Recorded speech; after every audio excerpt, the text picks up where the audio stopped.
Assalamualaikum warahmatullahi wabarakatuh. Pemirsa yang dirahmati Allah, syukur alhamdulillahi rabbil alamin kita panjatkan kehadirat Allah subhanahu wa ta'ala atas segala nikmat yang telah diberikannya. Salawat dan salam semoga selalu dan tetap tercurahkan kepada junjungan kita Nabi Agung Muhammad sallallahu alaihi wasallam wa ala alihi wa ashabihi ajma'in. Pemirsa yang dirahmati Allah, marilah kita sama-sama ikuti dan kita dengarkan dawuh-dawuh dari Kiai Haji Bahauddin Nur Salim. Semoga apa yang didawuhkan nanti bisa menjadi pelajaran yang bermanfaat dan menjadi bekal kehidupan kita di akhirat.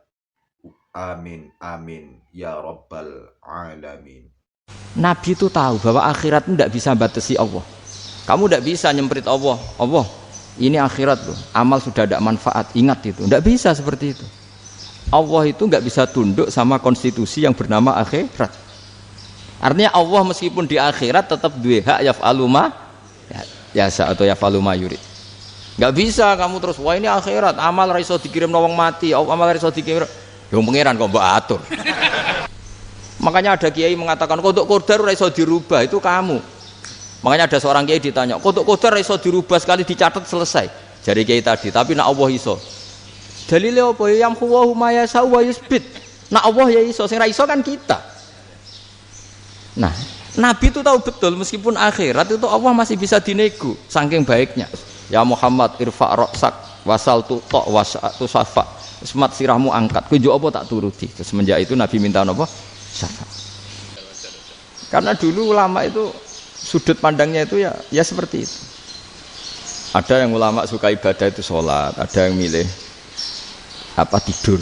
Sampai Imam Ghazali bilang suatu saat ibadah terbaik di zaman akhir itu tidur kan. Sholat saja kalah sama tidur kan. Tapi itu loh ya, yang wajib tetap loh, terus kamu gak sholat wajib. Begini beliau mencontohkan itu. Ada orang sholat tahajud terus obsesinya itu ingin hajatnya terkabulkan. Sementara yang tidur obsesinya nikmati rahmatnya Allah, boleh tidur, bisa tidur. Kata Imam Ghazali, timbang kita tahajud terus nuntut pangeran aduk turu katanya. Mergo engko dia akibat terus setan memberi bisikan, "Loh nyatanya kamu tahajud ya gak terkabul." Berarti cerita bahwa Nabi ngendikan kalau doa tahajud mustajab enggak. Daripada ngono ki aduk turu ora tau ndonga. Timbang ngabri-abri Islam ya, timbang ngelek-ngelekin apa? Islam. Jadi ulama itu mulai dulu itu sudah berpikir. Banyak orang menjadikan tahajud, sholat malam itu media untuk hajatnya. Dan kalau nggak kesampaian ini mutung. Nyalahkan kiainya ijazah ramandi. Macam. Daripada ngono ora usah apa? Tahajud turu wae. Dan jenis kayak ini tuh banyak. Makanya ulama kayak saya itu saenake dhewe itu ya jarak. Saya sering didolani muhibbin terus bilang, "Gus, saya doakan gini-gini sama nyalon bupati atau saya gini." Saya bilang, "Gak waduh ora ndonga, nek ra mandi darane ulama dongane ra mandi." Nak mandi kamu jadi bupati tetap nganggep karena beli. Sapa sing ra roh bupati saiki gak beli? Ribet kan? Ketika mereka jadi ngunsurkan doa kamu apa karena kemarin beli? Yang beli maksudnya, nggak beli nggak usah tersinggung. Jadi ribet ngadepin. Nggak artinya gini loh, doa itu jangan dipakai begitu loh. Kalau minta nasihat tak nasihati, jadi bupati yang baik, gubernur yang. Kalau minta doa itu resikonya. Akhirnya kiai kalau diminta doa ya doa, sebenarnya diisinya itu nggak doa kemenangan. Selamat. Itu nggak selamat gitu. Karena ribet. Makanya Islam itu doa itu setelah iman. Aturan iman benar baru doa. Aturan iman benar termasuk Allah itu yaf'alu ma yasha, boleh melakukan yang dikehendaki. Allah enggak boleh terdikte oleh doa kita, enggak boleh. Ya saya ulang lagi ya, mazhab Hasan Asyadzili ini khas kita. Jadi la ilaha illallah itu didahulukan sebelum istighfar. Tapi kebalikannya mazhab Imam Sanusi itu dibalik. La ilaha illallah itu kalimat yang sakral. Karena yang sakral dibutuhkan muqaddimah, yaitu yang melafadzkan harus yang sudah bersih, yang sudah steril baru melafadzkan la ilaha illallah. Maka dalam mazhab Sanusiyah istighfar dulu baru La ilaha illallah. Nah, cara mazhab Abu Hasan Asy'adili kebalikan, istighfar itu sah setelah sahnya tauhid. Kamu ikut mana tuh? Asy'adili apa Sanusia? Alhamdulillah sama-sama tidak paham, ya sudah. Akhirnya sudah. Ya enggak kemana-mana kan gitu. Jadi apa ya? Terus ini saya teruskan, ini biar khas pesantren atau khas NU lah, kalau bahasa Pak Rektor khas NU. Ini ben sampean tahu beberapa perbedaan itu lazim. Halaman 24. Ya, halaman 24 sama 25. Tak baca, ini masih orisinil. An Sufyan bin Uyainah, ini juga gurunya Imam Syafi'i. Kata Sufyan bin Uyainah, beliau cerita, kana Isa wa Yahya alaihi salam ya'tiyanil qaryah. Fayas'alu Isa an syirari ahliha. Wa yas'alu Yahya an khiyari ahliha. Jadi Nabi Isa dan Nabi Yahya itu satu generasi, sama-sama masih muda. Kalau di satu kampung yang Nabi Yahya tanya, ini keluarga terbaik siapa? Saya mau nginap di situ. Karena kumpul orang baik itu nyaman. Kalau Nabi Isa kebalikan, keluarga terburuk mana ya, saya tak di situ.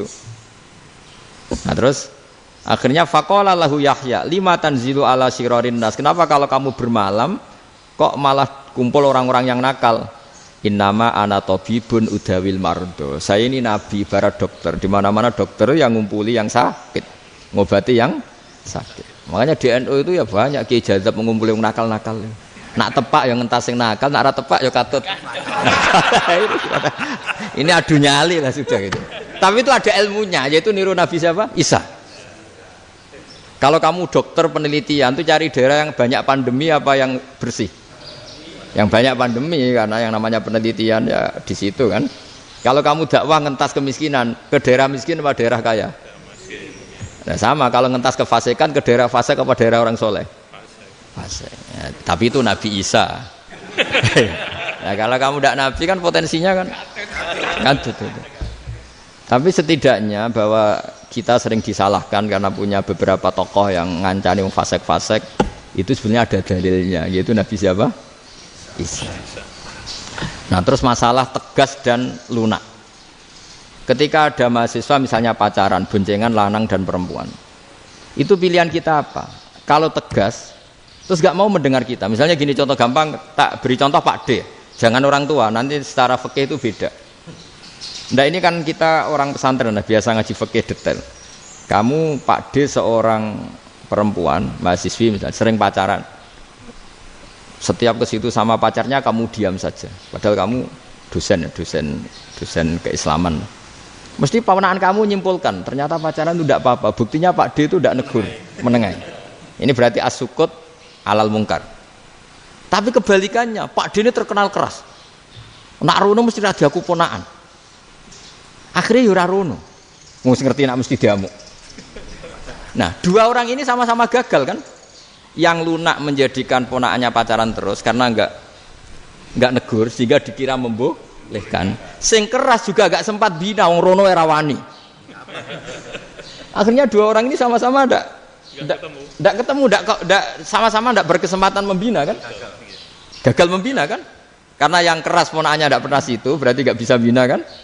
Yang lunak membiarkan berarti juga ada bina. Nah, Islam itu antara dua itu. Ya agak terlalu lunak, enggak terlalu keras. Karena kalau terlalu keras, misalnya ada kiai terlalu keras, lu masyarakat mau tanya itu gimana? Lari kan? Lu saya ini punya pengalaman pribadi. Saya ini kan kecelok orang alim. Itu kalau pernah ya saya itu berusaha ya pokoknya ya umumnya orang alim lah. Tenang terus anteng, enggak gejlok-gejlokan. Itu enggak ada yang tanya. Saya mimpi ketemu beberapa ulama itu disalahkan. Terus umat saya kalau mau tanya itu ke siapa? Wong alim wis wibawa, meneng tambah banget wibawanya. Bala Quran sering gojlok rektor macam-macam. Terus wong wanita kok, saya biasa ke pasar pandangan dicegot orang. Gus, putri saya itu sering keluar darah tapi melebihi batas haid gini-gini. Kalau badhe sowan jenengan, gak usah sowan ning kene mbek ngadeg-ngadegan. Terus tanya, yang haid berapa hari, Gus? Ya supaya rudat ilal adat sebelum dia punya penyakit istihadah itu berapa? 6 hari ya sudah, kembali 6 hari lainnya mustahadah, tetap sholat, tetap normal. Tapi kalau saya wibawa moro pasar go tasbih seduwilu iku mesti wong salaman njaluk donga yakin. Tapi baru kayak rada uraan ketemu wong-wong, dol pening ndi? Mak pening ndi? Gus beneran Gus ketemu jenengan kula wingi badhe tuwa kok. Akhirnya tanya, Dadi uraanku iku amdan. Lho nek sampean asli, iki asli uraan. Karena ndak uraan lah tetap ndak wibawa kan. Jadi barokah uraan itu ya banyak. Saya itu kalau ngantor di Jogja itu banyak orang yang tanya. Ya biasa tuh tanya macam-macam. Karena saya uraan.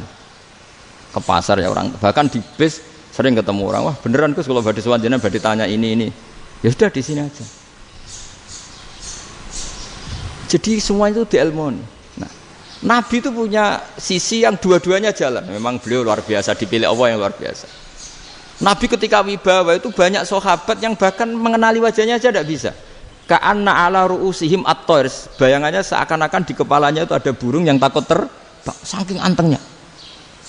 Tapi Nabi sekali mengeluarkan job, sekali santai, itu sahabat tanya itu sampai yang nggak pantas ditanyakan. Nabi saya tadi kumpul istri saya, tapi tidak inzal, itu wajib mandi ndak. Aro'aita law anna ahadana ya'ti imra'atahu wa lam yunzil. Itu ya ditanyakan. Nabi pun kumpul itu betul saged inzal sepundi. Guys betul lagi. Terus ya ada yang tanya macam-macam. Ya saking ada sahabat dipanggil Nabi tambah lari, dipanggil lagi tambah lari. Panjenengan nyeluk, oh pas kula kumpul bojo kula. Lah kula kuwatir jenengan orang suci, saya belum mandi, makanya saya lari. Nabi ngendikan innamal mukmin thahir, ya nak masalah ketemu kiai ra apa-apa ijek junub. Penting kok nak salat ya adus sik. Tapi Nabi sekali pakai madzahirul jalal, tapi pakai wibawanya, itu orang nggak berani ngomong. Tapi sekali Nabi rileks, itu orang bisa tanya apa saja, termasuk halal yang nggak pantas. Lalu ada sahabat itu tanya lucu, tanya Maimunah. Maimunah itu ya cantik tapi sudah agak tua lah. Maimunah, ya umal mukminin, hukumnya ngambung bojo pas Ramadan ubi. Wah gak roh aku, gak tahu diambung kan Nabi pas Ramadan. Tanya Saudah, wah malah orang-orang diambung kalau Saudah itu kan wis tuwa itu. Lucunya istrinya dia jawab, tanya Aisyah yang mungkin Nabi, iya yang mungkin tanya Aisyah. Itu yang usul ya istrinya Nabi Maimunah. Selalu Aisyah, tanya be Aisyah. Ya Amirul ya umal mukminin gini-gini. Aisyah yang cantik masih perawan kan. Qabbalani Rasulullah bahwa oh Nabi biasa ngambung-ngambung pas Ramadan dan beliau tetap puasa. Akhirnya fakih ngarang kan wa takbil fi Ramadan wa tublah la tubtilu shauma ngambung ora. Iku udah biasa di sini. Ya nasi bojone ayu. Ndak ini artinya seasik itu. Jadi garwane Nabi sing ngrasa rodok tuwa. Wah, aku ora tahu. Kok Aisyah. Serilek itu dulu itu. Maksudnya orang Islam pertentangan itu. Maksudnya ini ya balik semua ini bedanya orang pesantren sama orang kampus. Kalau orang kampus mau cerita agama itu rahmatan lil alamin, tapi nyontokno rileke ora iso. Agama itu rilek, tapi nyontokno rileke ora iso. Mergo ya rapati ngaji. Contohnya ora iso, dadi mau gawe kaidah kok Islam itu rahmatan. Jadi Nabi itu lah, Allah juga gitu. Allah itu kalau sudah memperlihatkan madzahirul jalal, itu mbok malaikat Jibril rawani. Ketika Allah dengan madzahirul jalal. Tapi kalau Allah dengan madzahirul jamal, madzahirul apa? Jamal. Iku yo gojol-gojol kan sampai makhluke yo gojol. Yo buli-bulian cara sakniki. Ya sampean delok ning hadis syafaat itu, akhiru man dakhalal jannah atau akhiru man kharaja minan nar itu di beberapa judul. Ada seorang rojul yang ahli neraka ya, dintas mbek pangeran terus didudono swarga. Gusti, swarga sengiler tok wong wayu roh wis ngiler tok. Ngerjaluk Gusti mosok roh tok ora oleh mlebu. Jarimu asal mlebu metu kon neraka ora jaluk-jaluk meneh. Sumpah lho ya, gak jaluk apa-apa meneh. Mboten Gusti. Sekali saya keluar dari neraka ndak akan minta apa-apa lagi. Wis. Wallahi, wallahi. La as'alu ghairaha. Mesti ghaira khoslah, ghaira tilkal khoslah. Ya niku selain keluar dari neraka saya ndak akan minta lagi. Didono swarga wong do kelon seru wibet kan. Sing bojone elek kan dendam dadi ning swarga iku. Swarga wis macam-macam. Gusti mosok roh tok ora oleh mlebu. Jarine janji ra njaluk meneh. Akhire ya wis didelokno neraka. Jadi pangeran jawabe gampang didelokno neraka. Roh neraka begitu menyakitkan, begitu ngeri. Sudah Gusti saya ndak minta surga, sementing nggak masuk neraka. Rabbana srif anna adzab jahannam. Setelah lama itu diadepno swarga njuk mlebu swarga, terus diadepno nang neraka. Akhirnya ya sudah. Saiki mlebu swarga gak apa-apa. Iku jawabe lucu. Atas taziu jenengan ngenyek kula. Mengkaruan ra ahli swarga kok mlebu swarga. Terus akhirnya mlebu swarga, kan mlebu swarga tamanna, sangen-angen sing mbok jaluk apa? Orang angen-angen yang indah-indah, laka wa asratu amsal ya iku tak turuti wa asratu amsalih lan lipatan ke-10. Jawabe wong lanang ya lucu. Atas tazi ubi wa anta rabbul alamin. Jenengan pangeran kok ngenyekan. Maksudnya wis karuan aku ora pantes. Terus jare pangeran, la astazi ubika walakinni alama asya'u qadir. Aku gak ngenyek kowe, pancen aku pangeran. Nuruti kowe iku iso. Jadi Allah sendiri ketika dengan madzahirul jamal itu malaikat ya ono sing wani bantah.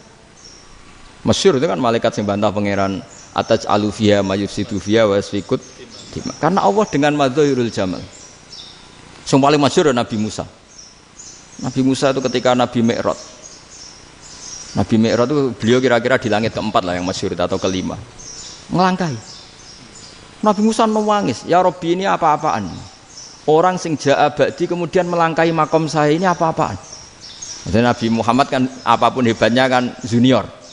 Kok melangkahi makom saya ini apa-apaan? Enggak fair. Sampai Nabi Muhammad itu tanya gini sama Jibril. Reaksi Allah gimana ketika melihat Musa seperti itu? Jawab malaikat Jibril lucu. Ya rohidatahu. Allah sapal gayane Musa. Biar. Jadi lucu. Ya dibiarin aja sama Allah. Tapi wong jenenge Nabi Musa itu kekasihnya Allah. Tetap berkah bagi kita. Betul. Ketika setelah Mi'raj diwajibkan sholat 50. Gentenan Nabi Musa kelihatan nabinya. Sebenarnya Nabi Musa itu sebetulnya loh, enggak menguntungkan kita sebetulnya. Tapi yang menguntungkan, sebenarnya enggak niat menguntungkan kita, tapi menguntungkan. Nabi Ibrahim kan di langit ke-6, keren lah. Konti jong ketemu Allah ngeten-ngeten kan sholat 50. Karena Nabi Ibrahim terkenal Nabi baik enggak bantah. Bareng Nabi Musa. Kenapa diceluk pangeran? Kula akan salat ping 50. Inna ummataka la tutiku dalik. Wah, gak kuat umatmu. Serai-rai gak umatmu ora ngarah kuat 50 rakaat. Tapi sebenarnya Nabi Musa itu niatnya bukan membela kita. Fa inna ummati la umatku sing gagah-gagah ra iso meneh umat. Berarti sebetulnya ya itu masih pakai gengsinya sebetulnya. Wes ngono-ngono lah sementing kita untung. Sebetulnya dia itu enggak terima wong umat saya aja yang lebih kuat. Enggak kuat apalagi umatmu. Lah terus pudin irji ila rabbika fas'al takhfif. Itu berarti Allah dengan madzahirul jamal. Sudahlah, datang ke Allah minta keringanan. Allah itu baik. Minta, ambek Allah itu ringanan mau 5 tok. Jadi cek 45. Balik Nabi Musa, piro 45. Cek ra kuat umat. Wong umatku ora kuat. Jadi sebenarnya dia bilang umatku ora kuat. Lho cara Nabi Muhammad model wong Malang. Yo beda umatku mbek umatmu. Ribet kan? Beda. Lho Nabi Muhammad kan enggak seperti itu kan? Enggak punya akhlak Malang kan? Akhlak. Maksudnya akhlaknya mujur itu loh, enggak akhlak yang baik gitu. Ya, akhlak yang mujur bukan yang Malang gitu. Jadi Nabi ya manut. Tinggal 40 kan, dikurangi lagi 35 sampai 9 kali kan? Masyhur itu. Ya kan kalau dikurangi 55 kan berarti turun naik kan 9 kali. Itu setelah 5 itu Nabi Musa cek usul, masih ragu. Iku cara Nabi munggah nentek. Ini entek ya.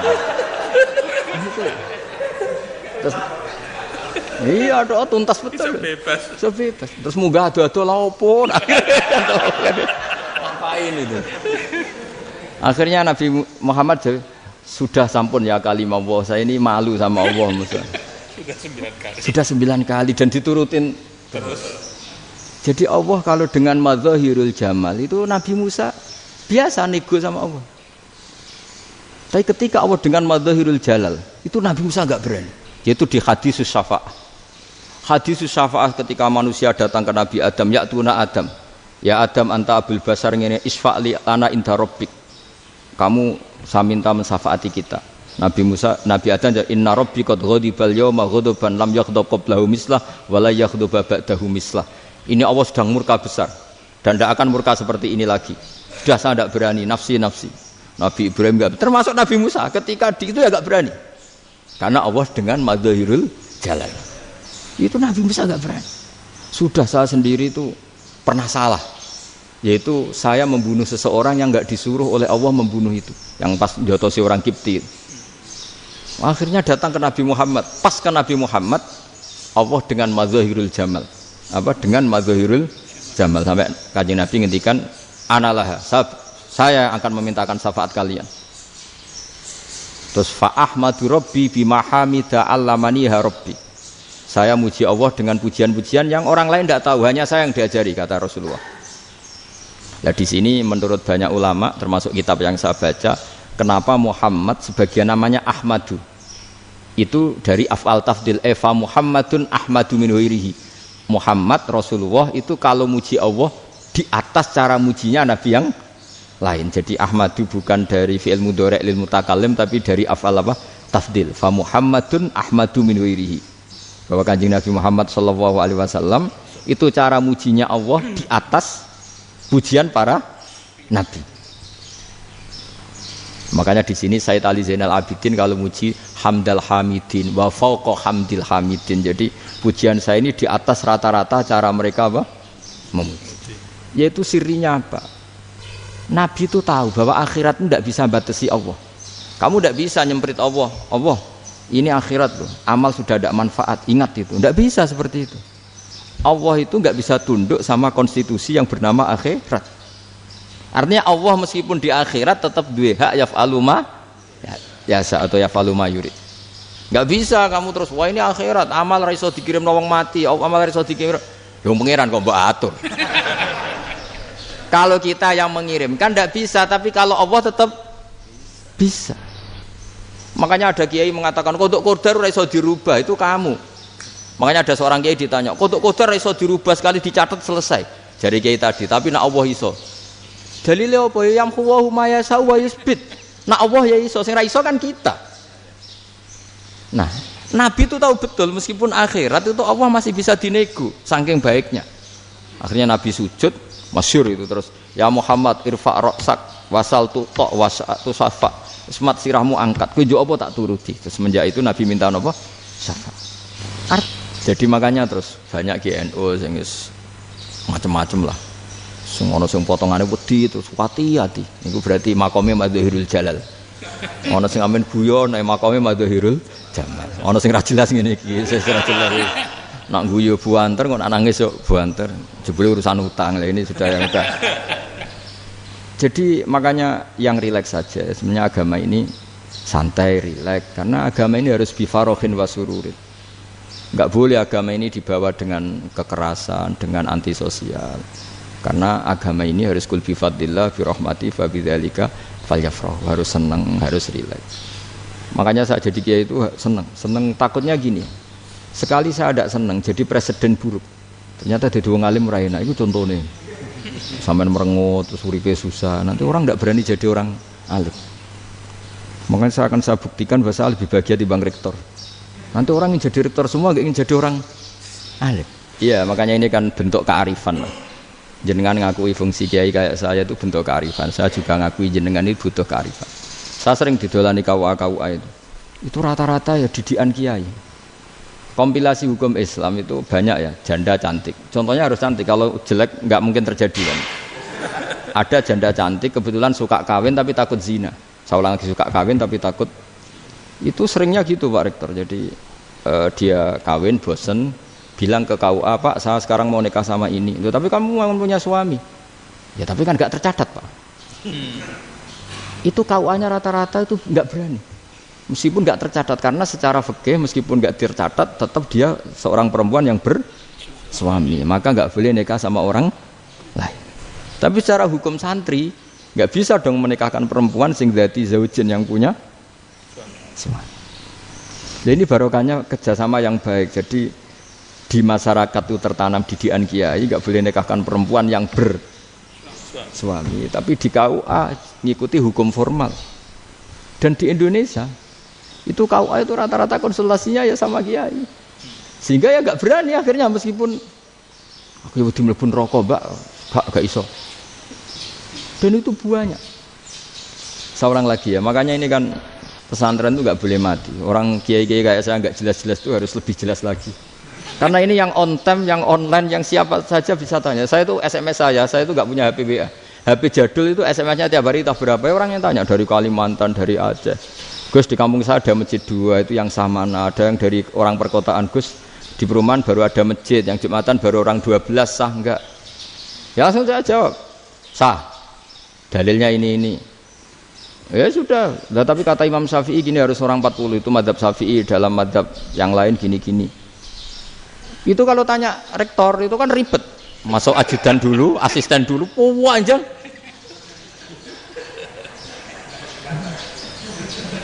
Wah itu kan ribet kan?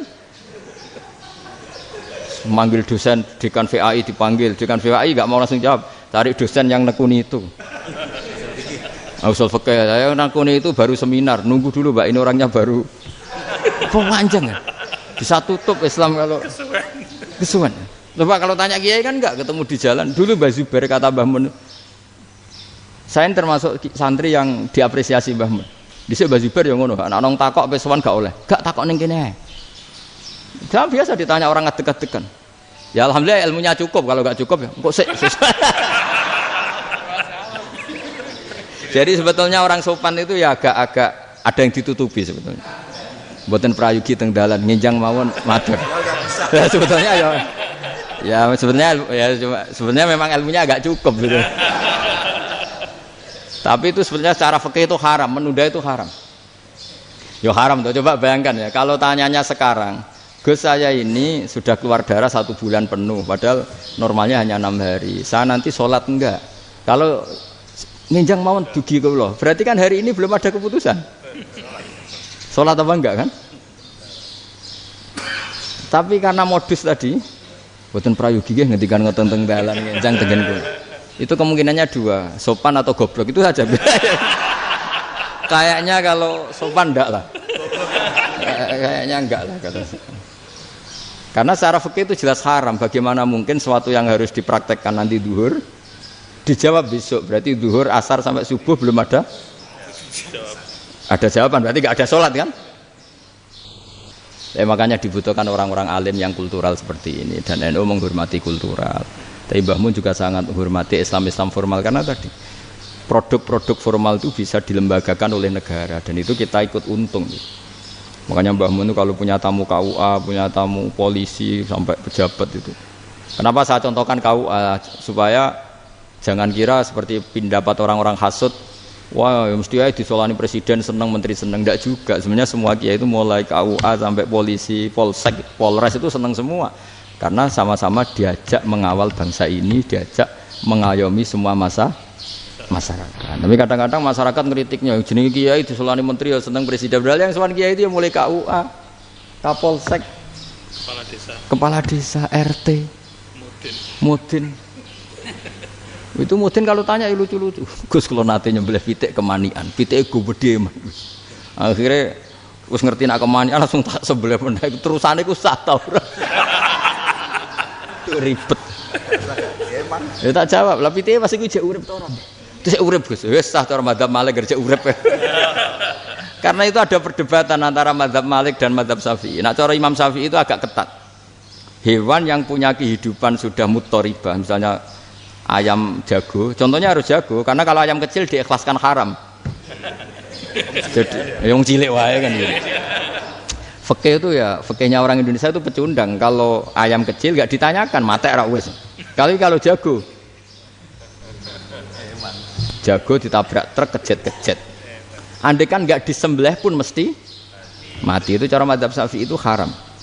Karena penyembelihan ini tidak menjadi penyebab kematian, tapi memang karena kecelakaan tadi. Tapi cara madzhab Imam Malik enggak. Andai kan enggak disembelih, matinya kan 2 menit lagi atau 1 menit lagi. Andai kan enggak disembelih, berarti mati sekarang itu bawaan besok apa bawaan kecelakaan? Ya sudah halal gitu caranya. Nah akhirnya ya saya bilang ya sudahlah kita semuanya Malik. Jadi cara debat, cara Imam Syafi'i enggak, cara berpikir itu sudah tidak kehidupan yang normal. Yang dimana-mana penyembelihan itu mematikan yang hidup normal. Jadi agak ketat. Sehingga dalam contoh kemanian, kalau dalam bahasa Jawa nyembelih agak sempurna terus pesonya jatuh atau apa itu, kalau pakai madzhab Syafi'i agak kesulitan. Jadi kalau madzhab Malik asal diselesaikan secara fauron, dan juga sebagian mazhab Syafi'i itu halal. Nah orang mesti tanya gitu, Gus, wedhusku tabrak truk, eman Gus kejet-kejet.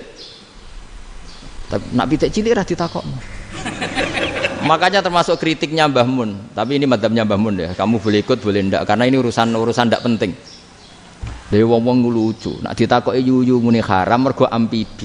Yuyu ngerti sampean? Yuyu nggih. Tapi nak ditakoki kepiting muni halal.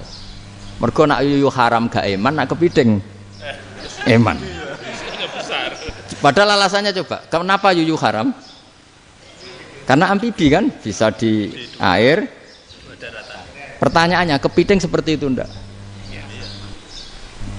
Nah, tapi kepiting kalau haram kan eman. Karena besar ya? Karena besar kan. Kalau yuyu silahkan haram kan gitu. Artinya apa? Fikih kita ini agak-agak pecundang gitu, agak-agak pertimbangan. Iya, ini lucu kan? Kualitatif. Coba alasannya yuyu haram karena apa? Amfibi kan? Hidup dua alam. Pertanyaannya kepiting seperti itu enggak? Iya. Iya, kenapa kalau orang tanya, yuyu haram apa halal? Rata-rata jawab haram. Tapi kalau kepiting mulai khilaf. Loh mestinya kan sama kan? Lah itu Karena unsur imannya. iya tadi. Saya juga sering melihat tonggo-tonggo itu. Ayam cuwilik sakmene ketabrak truk, enggak ada yang tanya. Tapi saya pernah jalan-jalan di Narukan sini. Ono jago ketabrak, sing duwe langsung marani kula pas saya naik motor. Gus ini halal apa haram? Nak langsung kula sebelah halal apa haram? Wis kanggo kowe halal kanggo halal. Karena saya tahu tak jawab haram mesti kecewa itu. Aduh. Akhirnya kiai ini beratnya kan. Ya akhirnya ya saya setelah itu Fatihah Imam Syafi'i ngapunten nih umat kula tuh. Umat kula niku ora siap madzhab jenengan tuh ndak siap. Iya kan akhirnya pakai madzhabnya Imam Malik tadi. Ya tak Fatihah Imam Syafi'i ini mboten niat nglawan jenengan. Tapi ngobati tiang eman. Mergo pitike besar itu. Jadi ini kan ceritanya itu makanya yang rileks saja lah bahwa Islam ini yang rileks, yang menyenangkan karena ya agama ini harus menyenangkan. Raditu billahi robba. Raditu itu seneng banget, ridho itu puas. Enggak boleh beragama pertuntungan terus emosinan. Ya marem atau raditu itu marem jadi yang nyaman. Ya saya kira demikian. Assalamualaikum warahmatullahi wabarakatuh.